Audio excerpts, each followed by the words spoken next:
scenario for you to imagine. Being away on holiday, only to find your savings disappearing from your bank account right before your eyes. That's what happened to Ian Finlay and his wife when scammers took thousands of pounds from his bank account while they were on a cruise in Australia. They were the victims of an increasingly common scam that nearly all of us are at risk from. Yeah, Alice Beer is here alongside Ian to warn us all about the SIM swap scam. I'm saying that very carefully, Yeah, Alice. easy and slowly. Yes. Ian, lovely to have you here. We'll talk to you in just a moment about what you went through. Let's just start, though, Alice, because SIM cards and SIMs are something we all have, we're all dealing with all day, every day, but just a little bit of explainer about it. If you've got one of these, you've got a SIM card inside it. It is a subscriber identity module. That's for your pub quiz. That'll get you at least a point, if not a pint. So basically, that little chip, that little microchip inside your phone is a link between your mobile phone network and your number. So it personalises it for you so that all your texts and all your calls come to you. Now, a SIM card swap is a very genuine service, and you might need it if you lose your phone or you change your network provider. If you've got a better offer, you say, OK, I need to migrate my number to another SIM card. And that happens, and that's fine. You want to keep your existing number. However, when a fraudster gets hold of enough information that they are able to swap your number onto their SIM card, then you're vulnerable, and so is your bank account. And that's what happened to Ian, because they then have access to everything. So last year, Action Fraud had over 2,000 cases of SIM card swaps. There'll be many more that weren't reported, we know, and that was double on the year before. So you can bet your bottom dollar that there's thousands of these happening all the time. And you need to be aware, because there are things you can do to be alert to it and to prevent it happening. Well, I was going to ask you, how do they do that so we can kind of work out... Let's go through the actual process, because it is complicated. But first of all, fraudsters get hold of your data. It happens every day. There might have been a data breach at someone who's got your information, a big organisation. You may have clicked on a phishing text or an email that's been sent out from a SIM card somewhere. So they gather your information. Your information is in the wrong hands. What they then do is use that data to gather more information about you, maybe your email address, maybe your date of birth, for example. And then what they really want is your phone number. And once they've got your phone number, they can then contact your mobile network provider. They can pass all the identity checks because they've got your address, they've got your date of birth, and they've got your phone number, and it's not that hard to do. I'll tell you how you can prevent that later. They impersonate you and they convince your network provider to carry out a SIM card swap. And they migrate your phone number to a SIM card that they've got.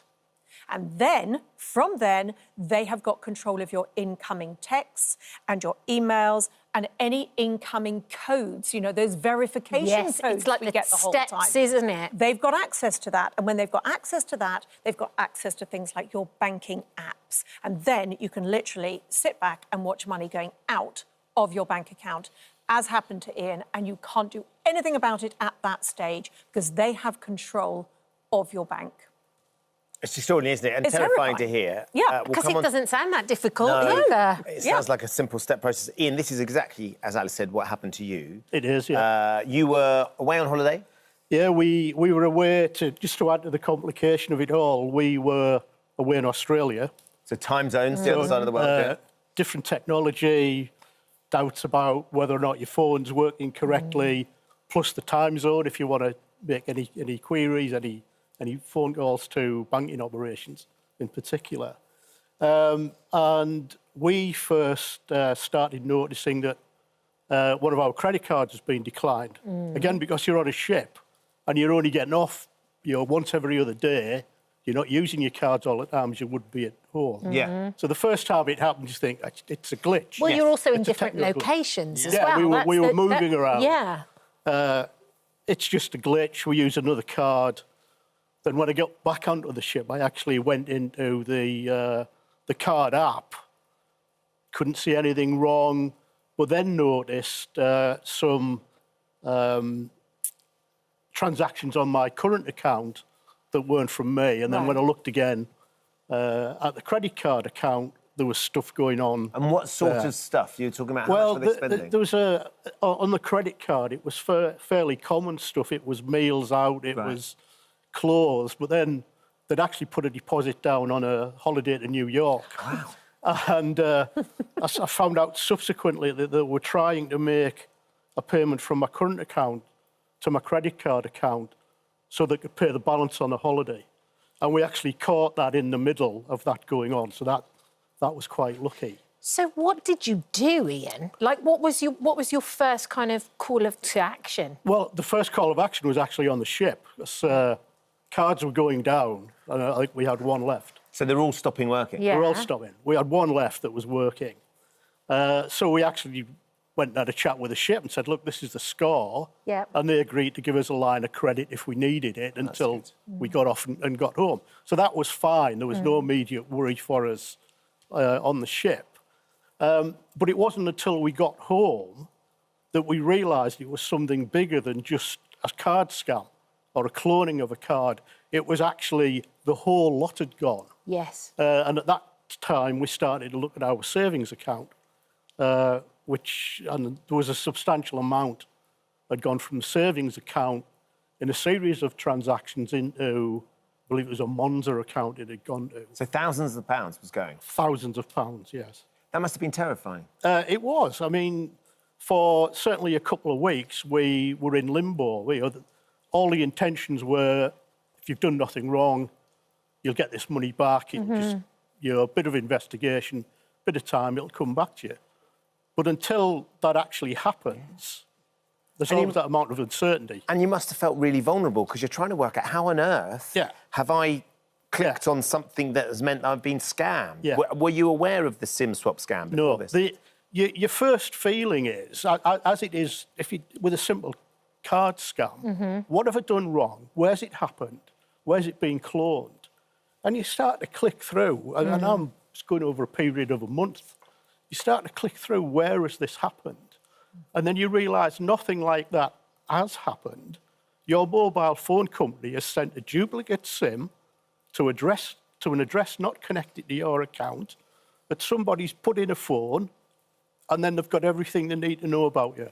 And as Alice said, the added implication is that we're now all pushed into two-stage authentication. Yes. I was sat trying to look at my accounts, trying to get into them, getting a message saying we'll send you a 4 or a 6 digit code. That never arrived. No, of course. I know that was now being skimmed off by the scammers. Fraudsters, yeah. They were then using it to get into my account and do even more damage. Oh, so how do you discover this, Alice? Well, because you automatically go straight to credit card, absolutely, first of all, don't and you? Ian was on it. Who on holiday checks their accounts regularly? Yes. Not many of us. Yeah. Check your accounts regularly. That's good financial, security behaviour, of course. Never click on any phishing links because obviously they're harvesting your information. Your phone will stop functioning and you'll lose access to things. You will notice it when it happens. When it goes quickly. Right. And then you have to act. Report to your bank, get your account frozen, report to your mobile provider, get a case ID number from both of them so you've got control later. Get your phone number back. Get your mobile provider to get your phone number back. And if you feel there's been an unfair breach, you have to get in touch with a communications ombudsman because then you can actually do something about it, stop it happening again. But we have a responsibility here, and you did nothing wrong. We're all, the way we live our lives, we're doing things wrong now. We have to change. Yeah. We're leaving too much information lying around. We're leaving it lying around on all social media platforms, phone numbers, date of births, pets. I bet if I looked into your account, I could tell when your birthday is. I could vaguely find if you've ever done any planning applications. I could find where you live. I could find... I'm not going to stalk you, Ben, don't worry. But you need to enable those... The restraining order is still in place. Is it still in place, that restraining order? Oh, God, I thought I'd help with that. Multi-factor authentication. Don't get irritated with it. Go into your settings and enable it. You've got to have that enabled. Don't respond to unsolicited texts. Set up a PIN with your mobile provider. That's a really important one. If they offer, go onto your mobile network provider website, see if they offer any extra layers, like another PIN, that when you talk to them, you give them that PIN. So when they phone, they say, right, give us your PIN number and then we know it's you. Yes, exactly. We have to do as much as we possibly could, and just one extra thing that We have so many software updates coming through at the moment. You've got to do them. And it's irritating because you've got to be connected to Wi-Fi. A phone's got to be switched on. It takes a certain amount of time. Do your software updates because they're protecting you. They are protecting you. And there's a brilliant site called Have I Been Pawned, PWNED, and you can find out if any of your apps and websites have been subject to a data breach. Oh, that's clever. Yeah, it's really clever. I'll put it on my... Yeah, please do. Any other advice you'd say, Ian? Again, just a couple of quickies from me. Firstly, the rules of my mobile service provider said that if they sent out a duplicate SIM, that the first SIM should have been stopped, which would mean your phone would stop working. That wasn't done in my case. So although a duplicate SIM had been sent out and somebody else was using it, as far as I was concerned, it wasn't an issue with my phone. No, your phone was still and working. that would have bought me another 2-3 weeks worth of time to have stopped and closed things down. The second thing is, as we've said there with the PIN, what you've got to do after all this is closed down and sorted out is to start reopening everything again. So you need a new email address, new phone number, you've got to think up new passwords, and you've got to contact your various banks and credit cards. Big difficulty I had, and that took me probably 4 or 5 months to do overall to get things back up and running. The big issue I had was you would ring up the credit card or ring up bank account. They didn't know whether it was you or the fraudster that was actually ringing them. Of course. And there was a number of instances where one card in particular wouldn't speak to me for 3 months because the rector couldn't pass the security question. And you wish that had happened in the first place. Yes, that would have been amazing. Why weren't you this? You did good, Ian. Well, look, we're glad you sorted it out, and thank you for bringing it to our attention. Alice, thank you for sharing as well, because undoubtedly it will make a big difference. People will hear that because we didn't know about it. And it affects everybody, anybody who's got a mobile phone. Thank you both. Thank you for visiting our This Morning YouTube channel. We upload new content every day, so go ahead and hit that subscribe button so you don't miss out, and we'll see you in the morning.